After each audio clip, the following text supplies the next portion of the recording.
Xander Ridgeford, Strader General. December 3rd, Earth Year 2103. I will repeat my query.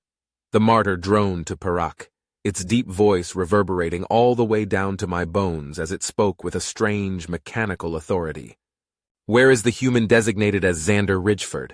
Be advised, I will not repeat my query further. Scrabbling pitifully against the machine's vice grip, Parak barely managed to choke out a response.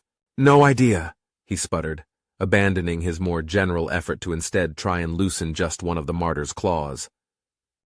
Carefully repositioning myself to ensure my shot wouldn't hit Parak by accident, I lined up my particle rifle's barrel against the martyr's head. Right here, asshole, I growled, pulling down on the trigger just as my target craned their neck to face me. Instantly, the rifle's accelerator core whined as its magnetic coils fired in unison, their noise building up to a screech before launching the sand grain of depleted uranium towards its target at 1/10 the speed of light. The air itself shuddered with sudden displacement as a concussive boom ripped through the chamber like a god's hammer striking at the anvil of creation, leaving behind a glowing blue streak in its wake as it struck, or rather detonated, against the martyr's skull with the concentrated force of 32 Tomahawk missiles, or 0.7% of the bomb dropped on Hiroshima. The impact sent a thunderous shockwave through the metal catwalk, wrenching bolts loose and kicking up a cloud of dust. Plasma-hot sparks erupted out from the point of contact as Parak hit the floor with a choked gasp, free at last from the martyr's grip as it staggered back from the impact, its massive armored frame swaying for the first time like a monolith cracking under its own weight. Then the smoke and dust cleared, and the martyr was still standing. Diagnostic report. In contrast to its prior tone, which had been even and clean, the martyr's voice now came out garbled and distorted like the noise from a damaged speaker. Somehow, this made it even more unnerving. Hull integrity, 98.7%. Audio system compromised. Overall damages minimal. Squinting my eyes for a closer look at the martyr, I was able to get a look at the damage my shot had dealt, a single, baseball-sized dent. Impossible! I choked, priming the gun to begin accelerating another round, something that would take at least 60 seconds. Xander Ridgeford, given name Alexander, began the martyr, ignoring Parak entirely as it stepped toward me without so much as a stagger in its step.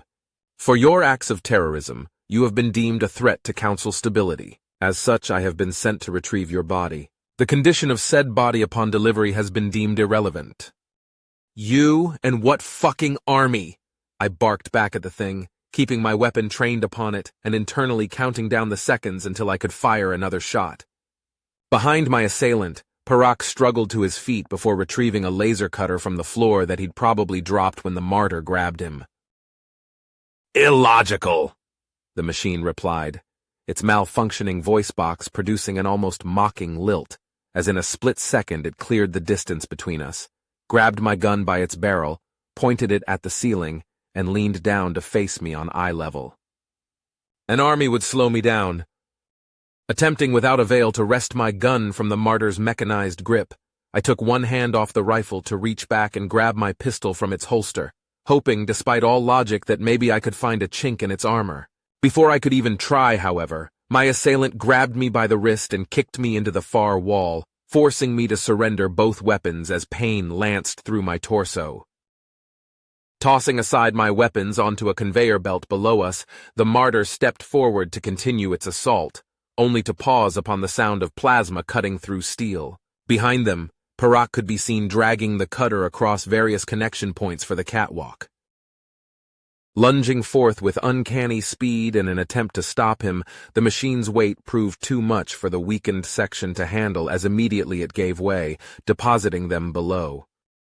That won't hold him off for long, Parak shouted, leaping across the damaged section and helping me to my feet before lowering the blindfold back across my eyes.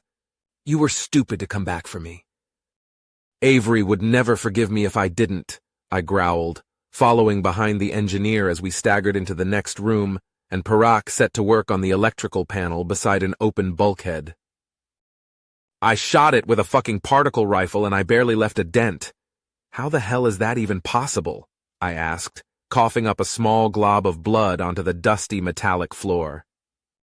Ripping out a few wires from their places in the panel and connecting them elsewhere, Parak was able to seal the bulkhead, separating us from the previous chamber. "Their armor is made from subsium," he explained, gesturing for me to follow as he sprinted down the open hall. "It's a metal that can only be mined from subspace. Its strength-to-weight ratio is far greater than anything found in prime space." "How much longer do you think the repairs will take?" I asked the engineer, following along to wherever he was taking us. "Shouldn't be more than 10 minutes, Parak replied, pausing for a moment to catch his breath in front of a branching path. "Whatever happens, we absolutely cannot let a martyr on board the Megalodon. It'd be a slaughter." Far behind us, the sound of thick steel being ripped open tore through the facility. "That was the bulkhead," Parak half-whimpered. "Do you have a gun?" I asked, prompting the Xeno engineer to produce a small, low-caliber pistol from a pocket on his coat. "It won't do anything against the martyr," he heaved, exhaustion swirling together with panic.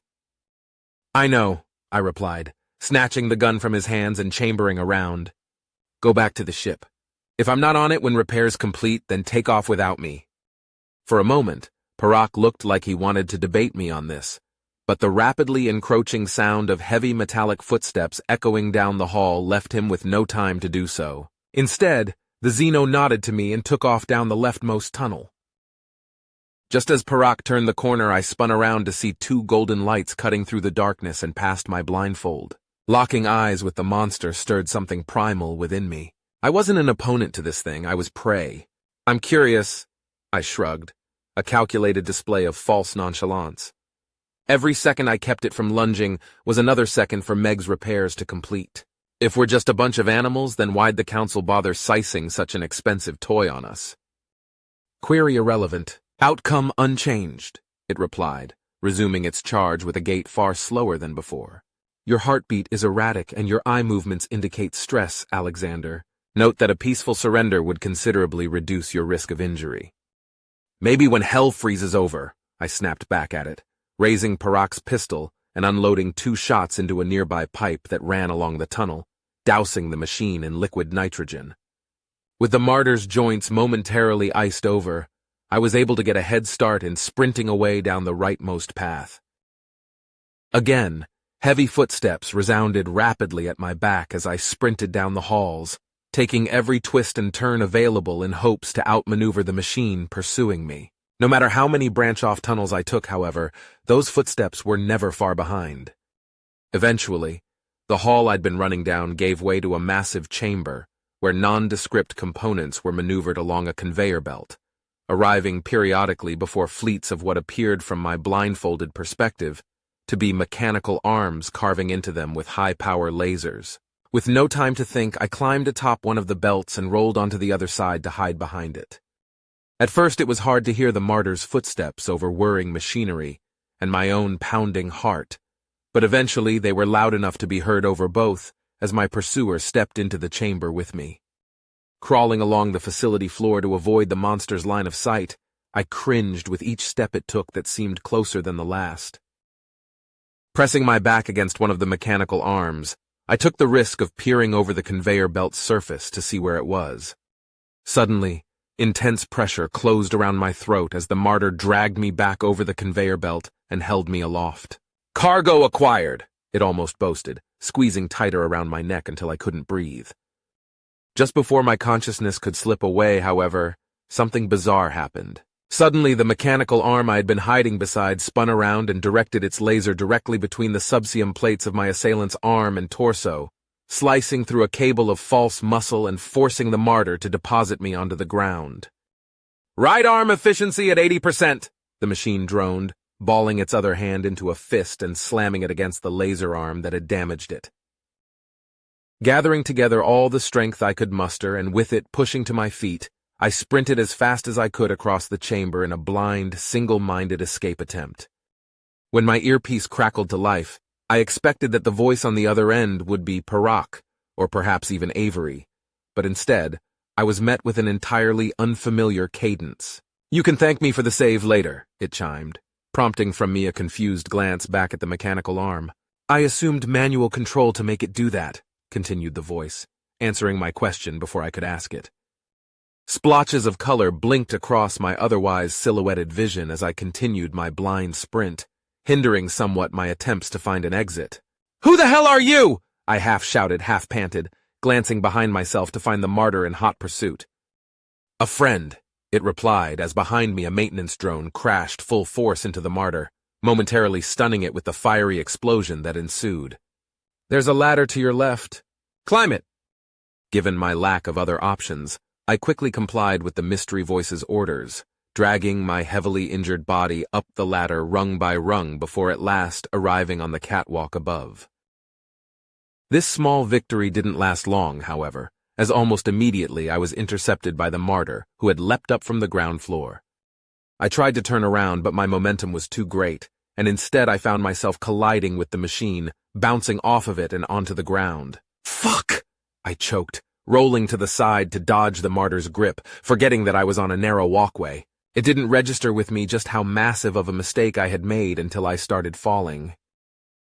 Hitting the ground shoulder first, I yelled out in pain as it dislocated beneath the fall's weight, leaving my dominant arm useless. Struggling to stand back up, it didn't register with me that something was off until I saw one of the mechanisms directly. It wasn't a silhouette. Somehow my blindfold had fallen off as I plummeted to the ground. I should have redirected my gaze immediately, closed my eyes, stared at the floor, anything. But there was something mesmerizing about the shifting patterns before me. For 3 whole seconds, I stared at the manifestation of Archeron's law. I didn't know what this particular machine did. Hell, I probably couldn't. But soon enough, the hallucinations started. I saw my old backyard, my dad lounging in his favorite chair, my mom tending her tomato garden as our dog Monty bothered her for attention, shaking the images out of my head. I didn't have time to react as the martyr grabbed me and tossed me into the nearby wall. Suddenly I was seeing stars, not little flecks of light in my vision. No, I saw actual stars. I saw them being born, I saw them die. I watched as a planet that looked almost like Earth dried out into a lifeless red marble.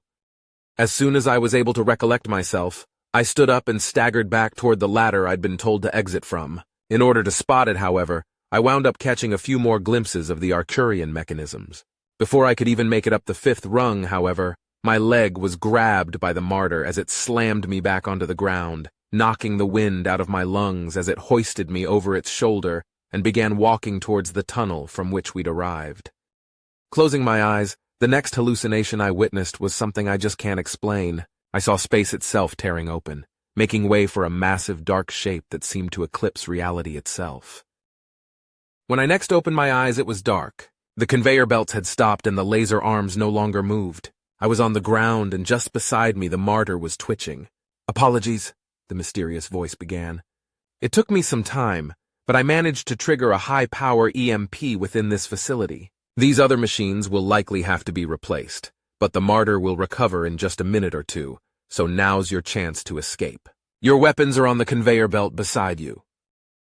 "Thanks," I choked, picking up my gun and the particle rifle before staggering back down the hall. All the while, as I made my way to Meg, I couldn't get the images of what I'd seen out of my head. I'd only glimpsed the mechanisms for maybe a total of 7 seconds, and already my mind felt like it was bending beneath the weight of something I wasn't meant to see.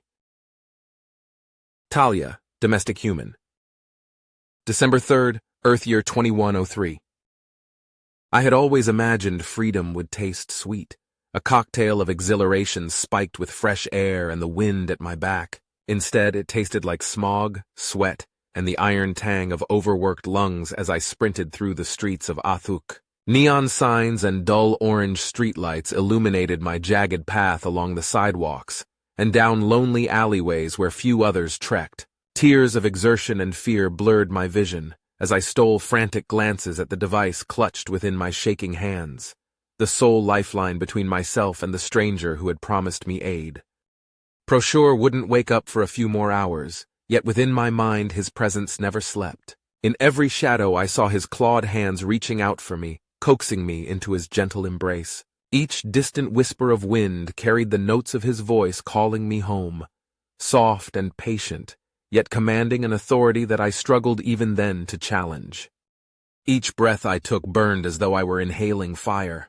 My thighs trembled with every step, muscles screaming for relief. Slowly but surely, my sprint gave way to a stagger, as with each step I could feel my legs beginning to give way, depositing me onto my knees with a loud crack. Swinging around my froggy face backpack with movements muddled by exhaustion, I grabbed the water bottle I had stolen from Prosure and twisted off the cap in a thirst-driven frenzy. Raising the bottle to my lips, I feverishly imbibed the liquid within, pausing between gulps only to catch my breath. Forcing myself back up onto still aching legs and willing my tired body forward, I turned an alleyway corner and found myself staring out into the open street. In the far distance, I could still see the thin, artificial tree line that surrounded Prosure's private plot of land. Though I could no longer spot the manor's front porch, my mind painted such a clear picture of it that if I reached out my fingers, I could swear they'd wrap around the doorknob and I would be welcomed back inside. Punitively slapping a palm against my forehead to clear the thoughts within, I peered back down at my guiding device and gripped it tighter with determination. The fact that I could still see those trees meant I wasn't nearly far enough away. Peering out from the alley into the streets, I shriveled back behind a dumpster as a small group of Xenos, 3 Jacuvians and an Engrel, staggered past me, their steps jovial yet uncoordinated, as though they had just come from a bar or club.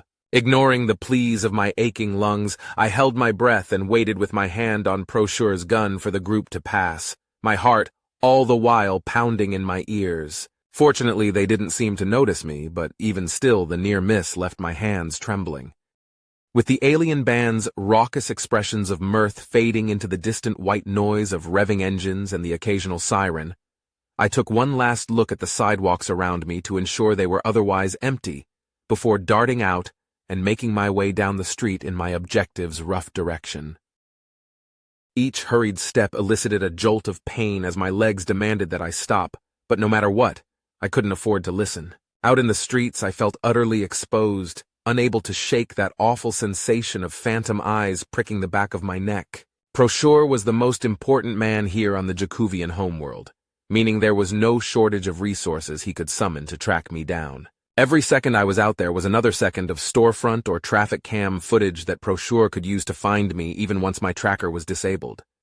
So caught up had I been in my desperate search for another space between buildings to dart into, that I hadn't noticed the uneven pavement before me until my foot caught against it and I lurched forward onto the ground, reflexively stretching out my hands so as to catch myself before my face could strike the sidewalk. Pain lanced through my palm and knees as they scraped the gritty concrete-like material, drawing forth a whimper of stifled pain from my throat as I struggled back to my feet. Leaning against a nearby wall just on the edge of a streetlight's glow, I took a moment to survey the damage to my hand. Dark red blood trickled down from my dirt-coated palm and onto the wrist below. For a moment, the night seemed to fall still as though holding its breath. Years ago, Prosure and I were on a walk together through the shopping district when I fell and scraped my knee. After that, he insisted on carrying me home, where he cleaned the wound with a disinfectant that hurt like hell. "It's okay, Talia," he whispered, gently squeezing my hand to reassure me before removing the cloth and applying a bandage. "How about we play some chess? I know how much you love beating me at it." Cages are a strange thing. They're at once prison and protection, refuge and restraint. Inside one, it can sometimes be easy to forget which purpose it was actually built for, at least until you check which side the door is locked from. Stumbling through the empty sidewalks at the fastest pace I could still manage, I cringed as the merciful silence of night gave way to an energetic thrum of alien music. Turning a street corner to better align myself with my device's blinking compass, the noise grew louder, as across the black road, vibrant multicolored lights pierced through the darkness like polished blades, beautiful in their danger. This, I presumed, was the nightclub those Xenos had come from. Fortunately, with the night long underway, I didn't see any aliens lined up out front. In the distance, another siren wailed, but this one was different. Whereas all those before it had stayed firmly in the background, this one seemed to be growing louder. Panic pulsed through my body to the rhythm of my pounding heart as I searched the area for a hiding place. Had Prosure woken up again and discovered I was missing? With my chip still transmitting a location, he could easily have forwarded coordinates to the police. Frantically scanning the area for somewhere, anywhere I could hide, My throat tightened with anguish as I found no such refuge. Most of the alleyways here were too shallow to conceal me even in the city's dim glow, and those that looked like they might host me were too far away to reach in time. Left with mere seconds to react, I sprinted across the street and flung open the nightclub door, stuffing Prochure's gun back into my froggy backpack, and slipping inside just as the cruiser's lights came into view. Violent pulses of sound washed over my body with force that felt like it might knock me off my feet. Tails and tendrils swished and swayed out on the dance floor as Xenos danced the night away. Every hair on my body stood at attention as I walked forward on the balls of my feet, sticking primarily to the darkened corners. Mere moments ago, the openness of the street had felt so oppressive, but now I longed to go back outside. Unfortunately, with no way of knowing whether or not that police vehicle had actually been looking for me, I couldn't risk exposing myself by leaving through the front door. "Are you lost, sweetheart?" cooed a nearby Jacuvian woman, her predatory eyes surveying me with a patronizing mixture of curiosity and adoration. The scent of her exotic perfume stung my nostrils as she leaned down to get a better look at me. "You look all scraped up. Where's your owner?" Bending her knees, she reached down with her claws positioned to scoop me up. Out of nothing more than instinct, I recoiled back from the alien's grasp, reflexively raising my hands up in front of my face. Some small part of my brain wanted me to get the gun back out, but such an impulse was very quickly overridden by my logical faculties. This situation was bad, but pulling a weapon on the Xenos would almost certainly make it an order of magnitude worse. Apparently taking note of my frightened gesture, the Jacuvian woman ceased her attempt to pick me up, instead holding out her clawed hands in front of her in a false gesture of non-threatening intent. Shh, it's okay. I'm not going to hurt you," she continued, looking around us as though in search of whoever I belonged to. "Do you need help? Do you know your master's address or perhaps their comm number?" Opening my mouth to offer up an excuse, terror chilled my veins as a dreadfully familiar static sensation overwhelmed my mind, reducing the words to animalistic gibberish. "No!" I wanted to scream. Prochure must have turned on my speech inhibitor before he went back to bed. My heartbeat pounded in my chest as though trading blows with the pulsing rhythm around us. Talking this through was firmly off the table, and drawing a weapon here would be tantamount to a death sentence. So I did the only thing I could, run. Narrowly slipping past the Jacuvian woman, I ducked and weaved through the crowd around us, shoving aside a server and sending their tray full of drinks crashing to the club floor, with the telltale screech of shattering glass as I leapt over a railing and down onto the dance floor. Hopefully, I thought, that would be sufficient to discourage the Jacuvian from following me. Gasps and other species equivalents sounded out as I pushed past the Xenos on my way to the back, where hopefully I'd find another exit. Sprinting down a nearby hallway and past the restrooms, hope lightened my beleaguered steps as above a door at the end was a sign reading "Exit" in some alien language or another. Slamming into the door with my full body weight, I shoved open the exit and stepped back out into the comforting embrace of alleyway darkness and chilly night air. Unwilling to wait and see if I was, in fact, being followed, I took off down the passageway and turned as many corners as I could, only slowing to a walk once I could no longer hear the music. With each step I took, my legs began to feel heavier, like I was wading through thick molasses. At first, I thought this was merely the result of normal exhaustion from having run so far away. But as the world around me started to blur around the edges like ink bleeding through wet paper, and my eyes began to grow heavy, it was clear that something else was happening to me. For a moment, I pondered whether it was blood loss from my injuries, but the scrapes were much too shallow to be doing this. Then, I remembered the pill Prochure had made me put in my mouth mere hours before. How much did I swallow? Half a dose? More? Toxic waves of drug-induced sleepiness tugged at my consciousness like shackles, warping my perception of the alleyway around me with an insidious sense of peace as I wandered forth in desperate search of a hiding place. My chances of making it to the safe house like this were slim, so all I could do was find a hiding spot and hope to ride out the night until the drug's effects wore off. Each time I closed my eyes, tiny whispers invaded my mind with dreamlike fuzziness. I heard Prochure's voice. "Talia, you're sick. Please come home."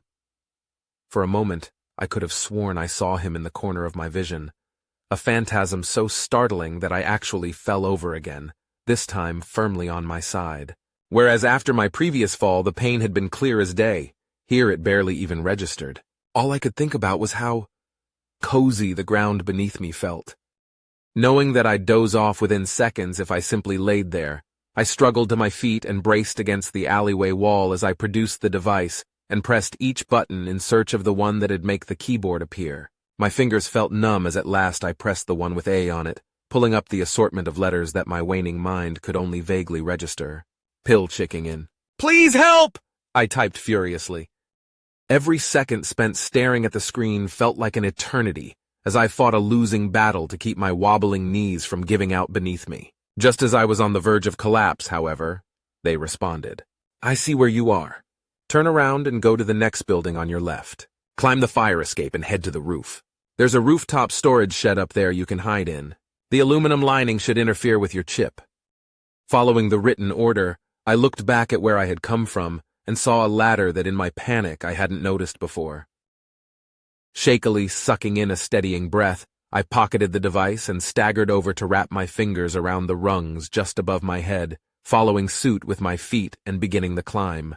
The ladder was only 10 feet or so high, but after pushing myself up just a few rungs, my hands were already beginning to feel numb. Forcing myself to press on, I was able to climb just about the whole way up before my central vision began to blur. For a split second, tiredness overwhelmed my willpower as my grip slackened. One of my hands lost contact with the ladder altogether, and the other very nearly did the same before I managed to regain control and reassert their position.